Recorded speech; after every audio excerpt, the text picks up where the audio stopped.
Good evening students. आज हम set chapter के अगले पार्ट को देखने चल रहे हैं और इसमें सबसे पहले हम लोग देखने चलेंगे कॉम्प्लीमेंट कि कॉम्प्लीमेंट क्या होता है।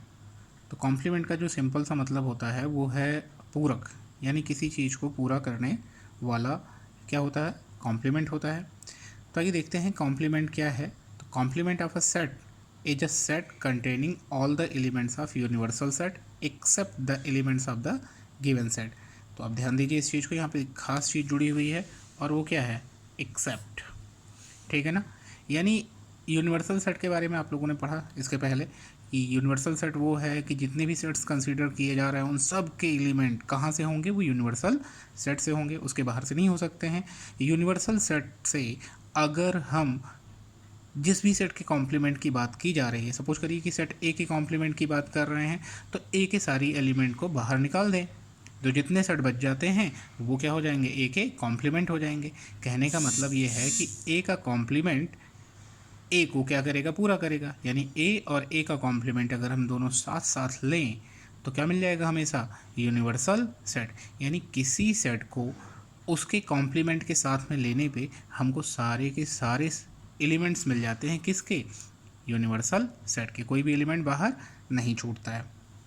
तो आइए देखते हैं सबसे पहले कि जैसे हमने एक एग्जांपल के तौर पे लिया यू मतलब यूनिवर्सल सेट, यानी जिस क्वेश्चन की बात कर रहे हैं उसके लिए एक यूनिवर्सल सेट होता है। जैसे हमने अपने केस में क्या लिया, 1 to 10 तक नंबर ले लिया। एक सेट हमने लिया ए क्या है, 2 4 6 8 10, हमने एक के कुछ एलिमेंट्स डिसाइड कर दिए, कुछ भी हो सकते हैं, इससे कोई फ़र्क नहीं पड़ता है। अब हम ए कॉम्प्लीमेंट इसका रिप्रेजेंटेशन देखें तो ए कॉम्प्लीमेंट का जो रिप्रेजेंटेशन होता है वो डैश से भी होता है ऊपर, और या ए के ऊपर सी लिख करके भी होता है। तो ए कॉम्प्लीमेंट, इसको पढ़ा क्या जाता है, ए कॉम्प्लीमेंट इक्वल टू क्या हो जाएगा, ध्यान दीजिएगा, वो सारे एलिमेंट यूनिवर्सल सेट से बाहर कर दीजिए जो ए में हैं। तो ए में कौन है, 2, तो 2 निकाल दो। ए में 4 है, 4 बाहर कर दो। ए में 6 है, 6 बाहर कर दो। 8 और 10 इसको भी बाहर कर दो, बचेगा जो वो है उसका कॉम्प्लीमेंट। ध्यान दीजिए, तो बचा क्या, 2 4 6 8 और 10 को निकालने के बाद बचता है 1 3 5 7 और 9। इसका मतलब क्या हो जाएगा, ए का कॉम्प्लीमेंट हो गया सेट 1 3 5 7 9। अब ध्यान दीजिएगा, हमेशा ए और ए कॉम्प्लीमेंट यानी कोई सेट और उसके साथ उसका कॉम्प्लीमेंट अगर एक साथ मिलाया जाए तो फिर क्या मिलता है, हमको यूनिवर्सल सेट मिलता है। ध्यान दीजिए, यूनिवर्सल सेट कैसे बन जाएगा, ए और ए कॉम्प्लीमेंट को साथ में लेके, तो 1 2 3 4 5 6 सारे के सारे एलिमेंट्स आ जा रहे हैं कि नहीं। इसी चीज़ को हमने एक अलग ढंग से कहने की कोशिश की है कि complement of set is the difference set. क्या है, एक डिफरेंस सेट है। ध्यान दीजिएगा, कॉम्प्लीमेंट क्या है, एक डिफरेंस सेट है। किसका किसका सेट डिफरेंस है, तो वो है universal set to given set, यानी जो सेट दिया गया है, सपोज करिए ए है, उसका यूनिवर्सल सेट से डिफरेंस, यानी U minus A, universal set minus A, जो दिया हुआ सेट है जिसका हमको कॉम्प्लीमेंट फाइंड करना है, यू माइनस ए करेंगे तो क्या मिल जाएगा, ए का कॉम्प्लीमेंट मिल जाएगा। ध्यान दीजिए, वही काम तो किया गया था, यू से ए को माइनस कर दिया, यानी यू से ए के सारे एलिमेंट्स को निकालना। माइनस या सब्ट्रैक्शन का मतलब होता है जब हम सेट्स के बारे में बात करते हैं तो एलिमेंट्स को बाहर करना। जैसे अगर हमने कहा कि एक सेट ए है और दूसरा बी है, तो ए माइनस बी का मतलब ये होता है कि एक ऐसा सेट जिसमें क्या होगा, ए के तो एलिमेंट्स होंगे लेकिन वो एलिमेंट्स बिल्कुल नहीं होंगे जो बी में होंगे। ठीक है, नहीं, बी के सारे एलिमेंट्स को क्या करते हैं, उस सेट से बाहर कर दे जो भी कॉमन है, और ए के वही एलिमेंट्स यहाँ पे लिए जाएंगे। तो इसकी अगर डेफिनेशन शायद अगर हम लोगों ने इसका जिक्र नहीं किया है तो आइए इसका जिक्र यही कर देते हैं कि ए माइनस बी इक्वल टू क्या हो जाएगा, अ सेट, इसको हम रिप्रेजेंट कर सकते हैं एक्स सच दैट, यानी इसके एलिमेंट्स कैसे हैं, एक्स हैं, एक्स सच दैट कि X belongs to A, X किस में है, ए में है, बट साथ ही साथ में क्या है, and X does not belong to B, X कहाँ पे नहीं होना चाहिए, बी में नहीं होना चाहिए। ए किस में होगा, एक्स में, सॉरी एक्स किस में होगा एलिमेंट, ए में तो होगा लेकिन बी में नहीं होगा। तो इसकी डेफिनेशन क्या है डिफरेंस की, कि X such that X belongs to A but X does not belong to B, X A में है लेकिन बी में नहीं है, यही सिंपल सा डिफरेंस है।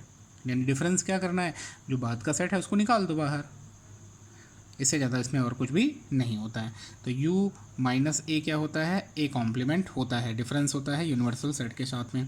आइए यूनिवर्सल सेट के बाद में फिर हम देखते हैं यूनियन ऑफ सेट, एक और टॉपिक देखते हैं आज, कि अ set containing all the elements of given set is called union of set. जैसे शब्द को अगर आप ध्यान दीजिए यूनियन, तो तो इस यूनियन से आपको क्या समझ में आता है, यूनियन का मतलब क्या है, एक साथ कलेक्शन। तो ए और बी अगर दो सेट ले लें तो इनके यूनियन का मतलब क्या हो गया, ए और बी के दोनों ही सेट के सारे एलिमेंट्स को एक साथ लेने की बात हो रही है। तो अ set containing all the elements, यानी सारे एलिमेंट्स लेंगे, किसके लेंगे, गिवन जो हमारे साथ जो हमको दिए गए सेट हैं। जैसे अगर हमने 2 सेट की बात की तो 2 सेट, 3 सेट की बात करेंगे तीनों सेट एक साथ, ठीक है। सारे एलिमेंट्स जो भी है, जिन सेट्स की यूनियन की बात करेंगे उनके सारे एलिमेंट्स को एक साथ लेना है। आइए देखते हैं रिप्रेजेंटेशन ऑफ, इसका रिप्रेजेंटेशन देखते हैं यूनियन का क्या होता है। तो इसका रिप्रेजेंटेशन कैसे करेंगे देखते हैं कि अगर if A and B are 2 sets, अगर ए और बी 2 सेट्स हैं, ठीक है ना, तो then their union is represented as A union B. इसका देखिए रिप्रेजेंटेशन आप यू लिख करके ही किया जाता है, तो ए यूनियन बी इसका एक क्या हो जाएगा, रिप्रेजेंटेशन हो जाएगा। ए यूनियन बी का रिप्रेजेंटेशन क्या हो जाएगा, ए और बीच में यू और बी पढ़ा कैसे जाता है, ए यूनियन बी। नेक्स्ट आइए देखते हैं, अगर हम देखते हैं इसको लिखते कैसे, इसकी डेफिनेशन आइए देखते हैं। तो डेफिनेशन लिख सकते हैं X is that X belongs to A और एक्स बिलोंग्स टू बी। अगर ध्यान दीजिए कि अगर हम कहते हैं, इस चीज़ को समझाता हूँ मैं आपको, कि अगर जो हमने डेफिनेशन लिखी है इसको समझना चाहें तो ए अगर एक सेट ले लेते हैं, सपोज करिए 1 2 3, और एक सेट हमने बी ले लिया, सपोज करते हैं ए बी, तो इनका यूनियन का सिंपल सा मतलब है ए यूनियन बी का, कि इसके वो सारे एलिमेंट्स कहाँ के होंगे, ए और बी दोनों को मिला करके होंगे। तो 1 2 3 ए बी। इस डेफिनेशन के हिसाब से आइए देखते हैं कि एक्स बिलोंग्स टू कहाँ है, ए, और यहाँ पे जो और है ये बताता है अगर हम किसी भी एलिमेंट्स के बारे में देखें वो या तो ए में होगा या फिर कहाँ होगा, बी में होगा। या देखिए यहाँ पे ए यूनियन बी का जो एलिमेंट लिखा गया है वो क्या है, 1 है। 1 या तो ए में होना चाहिए या बी में, देखिए 1 ए में है, ठीक है। अगर एक एलिमेंट इसका ए है तो ए कहाँ होना चाहिए, या तो सेट ए में होना चाहिए या सेट बी में होना चाहिए, क्योंकि यूनियन लिखा है। तो देखिए क्या ऐसा है, हाँ, तो ये सेट ए कहाँ है, ये एलिमेंट ए कहाँ का है, सेट बी का है। जो स्मॉल लेटर में लिखे गए हैं ये एलिमेंट्स हैं, जो कैपिटल लेटर में लिखा गया है ये क्या है, सेट है। ओके, आई थिंक ये क्लियर हो रहा होगा, और इस पर कुछ हम लोग प्रॉब्लम्स अगले वीडियो में करेंगे, ठीक है। जो भी कुछ अगर प्रॉब्लम होंगी तो वो चीज़ें वहाँ पे दूर हो जाएंगी। तो फिर मिलते हैं नेक्स्ट वीडियो में, तब तक के लिए नमस्कार।